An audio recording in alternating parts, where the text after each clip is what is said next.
Hello students, আশা করি তোমরা সবাই খুব ভালো আছো। আমি অনিন্দিতা ম্যাডাম। তোমরা আজকে চলে এসেছো কনফিডেন্ট ইংলিশ উইথ পার্থ স্যারের টিউটোরিয়ালে। আজকের এই tutorial West Bengal board of secondary এডুকেশনের ক্লাস 7-এর ছাত্রছাত্রীদের জন্যে। আর আমি আজকে তোমাদের এই ক্লাসে তোমাদের রিভিশন লেসনের পার্ট 3 করাবো। আমি রিভিশন লেসনটাকে 3টে অংশে ভাগ করে নিয়েছিলাম, পার্ট 1, পার্ট 2 এবং পার্ট 3। পার্ট 1 এবং পার্ট 2 করিয়েছি ক্লাসগুলো, আশা করি তোমরা সবাই দেখেছো। যদি কেউ না দেখে থাকো তাহলে confident English with Partha sir এই চ্যানেলে যাবে, সেখানে দেখবে ক্লাস 7-এর যে প্লে লিস্ট আছে সেখানে ভিডিওটা আপলোড করা আছে। সবাই ভিডিওগুলো দেখে নেবে, তাহলে তোমাদের রিভিশন লেসন সম্পর্কে একটা স্বচ্ছ ধারণা হয়ে যাবে, কোনো রকম অসুবিধা তোমাদের থাকবে না। আর আজকে আমি তোমাদের রিভিশন লেসনের অ্যাক্টিভিটি 15 এবং অ্যাক্টিভিটি 16 করাবো। আমি এটাকে আলাদা কেন রেখেছি, কেন এই দুটো হচ্ছে রাইটিং পোর্শন, আমি এই দুটো ওই জন্য আলাদা একটা ক্লাসে রেখেছি। আর রাইটিং প্রসঙ্গে তোমাদের একটা কথা জানিয়ে রাখি যে confident English with Partha sir আমাদের এই চ্যানেলে লেটস রাইট বলে একটা রাইটিংয়ের সিরিজ চালু হয়েছে, বেশ কয়েক মাস ধরেই চালু হয়েছে। তোমরা দেখে নিও, সেখানে বিভিন্ন রকমের রাইটিং আছে, story writing, paragraph writing, letter writing, প্রতিটার সঠিক নিয়ম অনুযায়ী প্রচুর এক্সাম্পল সহ সেখানে করানো হচ্ছে। তোমরা দেখে নিও, দেখলে তোমরা যদি কন্টিনিউয়াস দেখতে থাকো তাহলে রাইটিং সম্পর্কে তোমাদের যে ভীতি আছে বা আমি লিখতে পারছি না, কেন পারছি না, এই যে নানান রকম সমস্যা আছে সেটা আস্তে আস্তে কেটে যাবে। কোনো রকম সমস্যা তোমাদের রাইটিং সম্পর্কে থাকবে না। আর রাইটিং পোর্শন যখন তোমরা করবে তখন তোমাদের দুটো জিনিস মাথায় রাখতে হবে।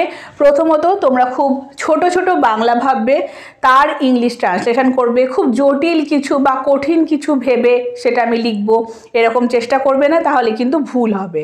কেন কি, রাইটিং করার সময় সবসময় তোমাদের নির্ভুল লেখার চেষ্টা করতে হবে। এবং দ্বিতীয়ত হচ্ছে, প্রতিটা বাক্যে আমরা দেখব যেন কোনো রকম আমাদের গ্রামাটিক্যাল মিস্টেক না হয়, সেই দিকটা একটু নজর রাখতে হবে। তো সেই জন্য এই প্র্যাকটিসটা কন্টিনিউ করার জন্য লেটস রাইট সিরিজটা তোমাদের জন্য ভীষণ হেল্পফুল হবে। তো সেই জন্য আমি সাজেস্ট করব তোমাদের যে তোমরা পারলে প্রতিদিন 10 মিনিট 15 মিনিট করে একটা করে এক্সাম্পল তোমরা দেখতে থেকো। আচ্ছা চলো, তোমরা পেজ নাম্বার 5-এ চলে এসো। এখানে অ্যাক্টিভিটি 15-এ কি আছে দেখে নিই। Study the family tree of your friend Sabina carefully. এখানে একটা ফ্যামিলি ট্রি দেওয়া আছে, সেটা হচ্ছে তোমার বন্ধু, মনে করো তোমার বন্ধু সাবিনা, তার একটা ফ্যামিলি ট্রি, তার পরিবার পরিচিতি এখানে দেওয়া আছে। Then write a short paragraph about our family in about 60 words. এরপরে তুমি তার পরিবার নিয়ে 60টা ওয়ার্ডের মধ্যে একটা প্যারাগ্রাফ লিখবে। ওকে, তো এখানে ফ্যামিলি ট্রিতে আমরা দেখে নেব যে কি কি আছে এবং জেনে নিই যে প্যারাগ্রাফ আমরা কি করে লিখব। প্যারাগ্রাফ লেখার সময় 2-3টে জিনিস মাথায় রাখতে হবে। প্রথমত হচ্ছে, প্যারাগ্রাফ যখন আমরা লিখব, আমরা প্যারাগ্রাফ লেখার সময় একটা টাইটেল দেব। টাইটেলের প্রতিটা ওয়ার্ডের প্রথম লেটারগুলো আমরা ক্যাপিটাল দেব। টাইটেল লেখার পর আমরা আন্ডারলাইন করব, মানে টাইটেলের নিচে একটা দাগ দেব। তারপর আমাদের যে যে পয়েন্টগুলো থাকবে সেই পয়েন্টের ওপর বেস করে আমরা প্যারাগ্রাফটা লিখব। এই হচ্ছে প্যারাগ্রাফ। খুব সোজা, সহজ সরল বাংলা ভাববো এবং তার ইংলিশ ট্রান্সলেশন আমরা প্যারাগ্রাফে করব। চলো তাহলে দেখে নিই আজকে আমাদের কি করতে হবে। এখানে দিয়েছে সাবিনার ফ্যামিলি ট্রি। প্রথমেই কি আছে, কাজী আব্দুল আর নার্গিস। কাজী আব্দুল সাবিনার দাদু এবং নার্গিস তার ঠাকুমা। তারপরে আছে কাজী নুরুল এবং শাকিলা। তাহলে কাজী নুরুল হচ্ছে সাবিনার বাবা এবং শাকিলা হচ্ছে সাবিনার মা। সাবিনারা 3 ভাই বোন। 3 ভাই বোনের মধ্যে সাবিনা বোন এবং 2 ভাইয়ের তাদের নাম কি, ইরফান এবং ইমরান। এই হচ্ছে সাবিনার ফ্যামিলি ট্রি। তো এই ফ্যামিলি ট্রিকে বেস করে কি করতে হবে, আমাদের 60টা ওয়ার্ডের মধ্যে ছোট্ট একটা প্যারাগ্রাফ লিখতে হবে। চলো আমি বোর্ডে প্যারাগ্রাফটা লিখে দিই তোমাদের। দেখো, সাবিনার ফ্যামিলি আমার বোর্ডে লেখা হয়ে গেছে। সাবিনার পরিবার পরিচিতি সম্পর্কে যে প্যারাগ্রাফ আমরা লিখব বলেছিলাম সেটা আমার বোর্ডে লেখা হয়ে গেছে। আমি কি বলেছি, প্যারাগ্রাফ লেখার সময় অবশ্যই একটা টাইটেল দিতে হবে এবং টাইটেলের প্রতিটা ওয়ার্ডের প্রথম লেটারগুলো ক্যাপিটাল হবে। ঠিক সেই মতন আমি কি দিয়েছি প্যারাগ্রাফের টাইটেলটা, Sabina's family. Sabina's family apostrophe S, Sabina's family. সাবিনার এস ক্যাপিটাল এবং ফ্যামিলির এফ ক্যাপিটাল। টাইটেল লেখার তারপর আমি আন্ডারলাইন করেছি, তোমরাও ঠিক এইভাবে আন্ডারলাইন করবে। এরপরে দেখো আমি প্যারাগ্রাফটা লিখেছি, এখানে কি দেখতে পাচ্ছি, কাজী আব্দুল হচ্ছেন সাবিনার দাদু এবং নার্গিস হচ্ছেন সাবিনার ঠাকুমা। তো ঠিক সেই মতন লিখেছি কি, Sabina is my best friend, Sabina হচ্ছে আমার প্রিয় বান্ধবী, full stop, she has a nice family, full stop, তার একটা সুন্দর পরিবার আছে। Kazi Abdul is our grandfather and Nargis is our grandmother, full stop. Kazi Abdul হচ্ছেন সাবিনার দাদু এবং নার্গিস হচ্ছেন সাবিনার ঠাকুমা। এখানে আমরা দেখতে পাচ্ছি কাজী আব্দুল এবং নার্গিসের একমাত্র পুত্র, তার নাম কাজী নুরুল, যিনি হচ্ছেন সাবিনার বাবা, এবং শাকিলা হচ্ছেন সাবিনার মা। কাজী নুরুল, কমা, the only son of Kaji Abdul is Sabina's father and Shakila is her mother, full stop।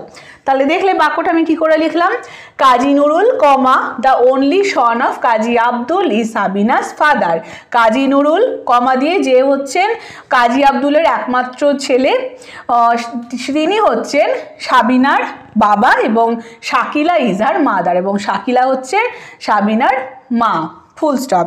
এরপর আমরা কি দেখতে পাচ্ছি, সাবিনার দুই ভাইয়ের নাম, এখানে দেখতে পাচ্ছি ইরফান এবং ইমরান।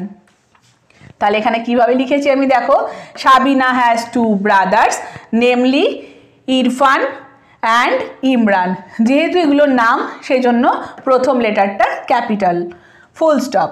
দে অল লিভ হ্যাপিলি টুগেদার, তারা সবাই একসাথে খুব আনন্দে থাকে। এই হলো প্যারাগ্রাফ, খুব ছোট্ট, খুব সুন্দর করে লিখিয়েছি সহজভাবে, তোমাদের নিশ্চয়ই বুঝতে কোনো অসুবিধা হবে না। এই পেজটা তোমরা স্ক্রিনশট করে নিতে পারো কিংবা জুম করে দেখে লিখে নিতে পারো। এরপরে দেখো অ্যাক্টিভিটি 16-এ কি আছে, কি বলেছে, right a short story in about 60 words using the following hints. এখানে কিছু হিন্ট দেওয়া আছে, তার উপর বেশ করে আমাদেরকে কি করতে হবে, একটা গল্প লিখতে হবে। কি কি হিন্ট আছে আমরা দেখে নেব, তার আগে আমি তোমাদের বলে দিই গল্প লেখার নিয়ম। গল্প লেখার নিয়ম হচ্ছে, গল্প আমরা যখন লিখব তখন গল্পেরও অবশ্যই একটা টাইটেল থাকবে। গল্পের টাইটেলের প্রতিটা ওয়ার্ডের প্রথম লেটারগুলো ক্যাপিটাল করতে হবে আমাদের, এবং গল্পের টাইটেল লেখার পর, ঠিক যেমন প্যারাগ্রাফের টাইটেল লেখার পরে আমরা আন্ডারলাইন করেছি, ঠিক তেমনি গল্পের টাইটেল লেখার পরেও আমরা আন্ডারলাইন করব, একটা তলায় একটা দাগ দেব। তারপরে আমরা যে পয়েন্টগুলো থাকবে সেই পয়েন্টের উপর বেস করে গল্প লিখতে শুরু করব। এই ক্ষেত্রে মাথায় রাখতে হবে যে গল্প যখন আমরা লিখব, আমাদের যে পয়েন্টগুলো থাকবে সেগুলো যেভাবে আমাদের এখানে বইয়ে দেওয়া থাকবে আমরা ঠিক সেই সিকোয়েন্সটাই মেনটেন করব। আমরা কিন্তু হ্যাপাজার্ডলি যে প্রথম ওয়ার্ড ক্লুটা প্রথমে লিখে দিলাম, হিন্টটা পরের তারপরে হিন্টটা যেটা আছে সেটা একদম লাস্টে করলাম, এইরকম করব না। আমরা সিকোয়েন্স ব্রেক করব না, যেভাবে আমাদের পরপর থাকবে ঠিক সেইভাবেই আমরা গল্পটা লিখব। এলোমেলোভাবে লিখলে গল্পের মিনিংটা অন্যরকম হয়ে যাবে। আর গল্প লেখার পর আমরা কি করব, গল্প লেখার পর আমরা একটা, যেখানে প্রয়োজন হবে, বেশিরভাগ ক্ষেত্রেই গল্পে একটা মোরাল থাকে, তো যেখানে যেখানে প্রয়োজন হবে আমরা অবশ্যই মোরাল লিখব। চলো তাহলে অ্যাক্টিভিটি 16-এ কি বলেছে একবার দেখে নিই। Right a short story about 60 words using the following hints. কি কি হিন্ট আছে দেখো, ক্রো লুকিং ফর ওয়াটার, একটি কাক জলের খোঁজ করছিল, থার্স্টি, কাকটা ছিল ভীষণ তৃষ্ণার্ত। ফাইন্ডস আ পিচার, একটা কলসি দেখতে পেল, ওয়াটার অ্যাট দ্য বটম, কিন্তু সেই কলসির ভেতরে জল ছিল একদম কলসির তলানিতে, বটম মানে হচ্ছে তলানি। ফাইন্ডস পেবলস, সে কী করলো, কিছু নুড়ি পাথর খুঁজে পেল। ড্রপস পেবলস, সে সেই নুড়ি পাথরগুলোকে ওয়ান বাই ওয়ান একটা একটা করে কলসির ভেতরে ফেলতে শুরু করলো। ওয়াটার লেভেল রাইজেস, এর ফলস্বরূপ কি হলো, জলের যে লেভেলটা, ওয়াটার লেভেল, সেটা কিছুটা ওপরে উঠে গেল, নিচে নুড়ি পাথরগুলো পড়ে গেল এবং জলের লেভেলটা হাই হয়ে গেল। কোয়েঞ্চেস থার্স্ট, আর এর ফলে কি হলো, অবশেষে সেই তৃষ্ণার্ত কাক তার তৃষ্ণা মেটাতে পারলো, সেই জল খেয়ে তার তৃষ্ণা মেটাতে পারলো।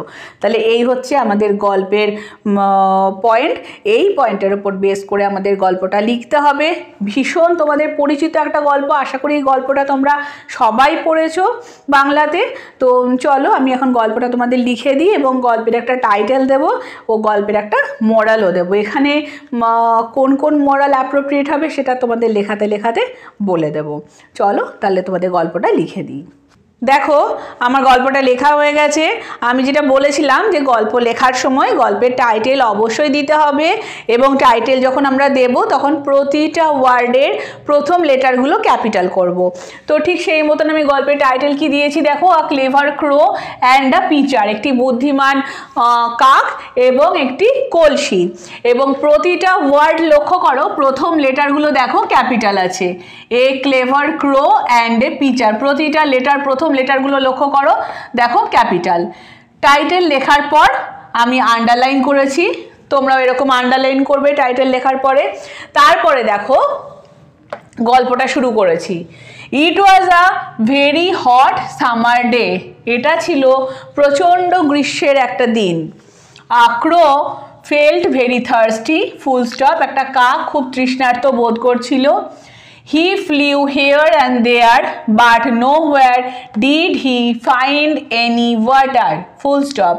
সেই কাকটি এখানে ওখানে ঘোরাঘুরি করছিল, কিন্তু কোথাও সে জল পাচ্ছিল না। At last he found a pitcher of water. Full stop. অবশেষে, at last মানে হচ্ছে অবশেষে, অবশেষে সে একটা জলের কলসি দেখতে পেল। Though there was some water in the pitcher, যদিও সেই কলসিতে কিছুটা জল ছিল, it was at the bottom, full stop, কিন্তু সেই জলটা ছিল একদম কলসির তলানিতে। The disheartened crow suddenly found some pebbles lying there, full stop. তখন সেই ভগ্ন হৃদয় মানে কাকের মন খারাপ হয়ে গেছে, প্রচণ্ড জল তেষ্টা পেয়েছে, কিন্তু এত নিচে জল আছে কলসির, সে তো তার ঠোঁট সেখানে পৌঁছচ্ছে না, তো সেই জন্য সে খুব মন খারাপ হয়ে গেছে। এমন অবস্থায় সে দেখতে পেল হঠাৎ কিছু নুড়ি পাথর পাশে পড়ে আছে। An idea came to him, হঠাৎ করে তার মাথায় একটা আইডিয়া এলো, বুদ্ধি এলো।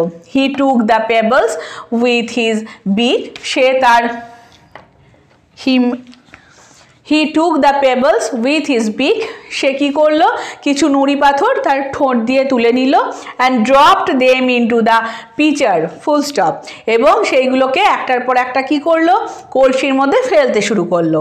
At last the water level came up, full stop, অবশেষে কি হলো জলটা তলানি থেকে আস্তে আস্তে ওপরে উঠে এলো।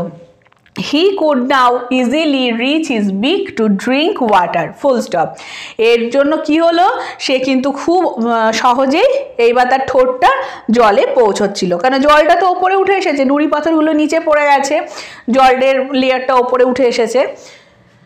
Quenching his thirst, the crow flew away with a happy heart. এটি কাকটি তার তৃষ্ণা মেটানোর পরে খুব মনে আনন্দ নিয়ে উড়ে চলে গেল। তো এই হচ্ছে আমাদের গল্পটা লেখার পরে দেখো মোরাল লিখেছি, তোমরা ঠিক এইভাবে মোরাল লিখবে, কোলন দেবে, দিয়ে মোরাল আমি কি লিখেছি দেখো, where there is a will, there is a way, full stop, where there is a will, there is a way, ইচ্ছে থাকলেই উপায় হয়। আর একটাও লিখে দিয়েছি, তোমরা যে কোনো একটা দেবে, যেটা তোমাদের মনে রাখতে সুবিধা হবে সেটাই তোমরা দেবে।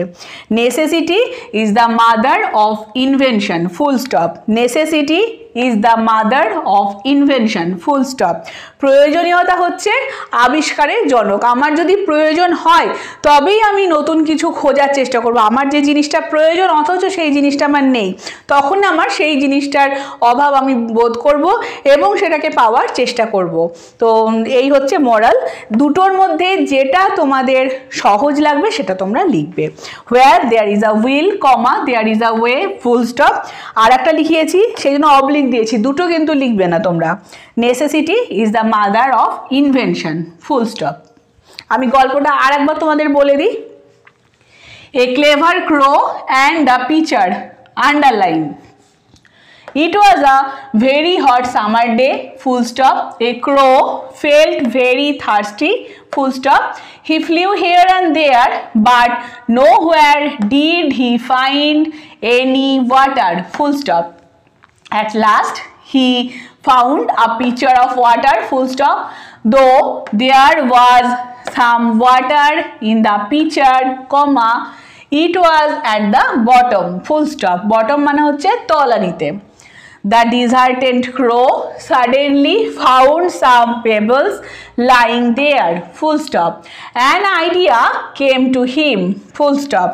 He took the pebbles with his beak and dropped them into the pitcher, full stop. At last the water level came up, full stop. He could now easily reach his beak to drink water, full stop. Quenching his thirst, full stop, comma, the crow flew away with a happy heart, full stop. R moral লিখিয়েছি where there is a will, comma, there is a way. এটা একটা আর একটা হতে পারে necessity is the mother of invention. দুটো মরাল তোমরা দেবে না একসাথে, যেটা মনে হবে তোমাদের মনে রাখা সুবিধা সেটা তোমরা লিখবে, দুটোই এই গল্পের জন্য অ্যাপ্রোপ্রিয়েট। ওকে, তাহলে এই ছিল আমাদের অ্যাক্টিভিটি 16। তাহলে আজকের ক্লাসে অ্যাক্টিভিটি 15 এবং অ্যাক্টিভিটি 16 দুটো রাইটিংই তোমাদের লেখানো হয়ে গেল এবং আমাদের রিভিশন লেসন আজকে এখানে শেষ হলো। পরবর্তী ক্লাসে আমি তোমাদের লেসন 1 শুরু করব। দেখা হচ্ছে তোমাদের নেক্সট ক্লাসে। আর আজকে আমার ভিডিও তোমাদের যদি ভালো লাগে তাহলে অবশ্যই লাইক করো, কমেন্টের মাধ্যমে জানিও তোমাদের কেমন লাগছে এবং কনফিডেন্ট ইংলিশ উইথ পার্থসের চ্যানেলটাকে যারা যারা এখনও সাবস্ক্রাইব করোনি তারা সাবস্ক্রাইব করে নিও। তাহলে দেখা হচ্ছে নেক্সট ক্লাসে। সবাই ভালো থেকো, সুস্থ থেকো।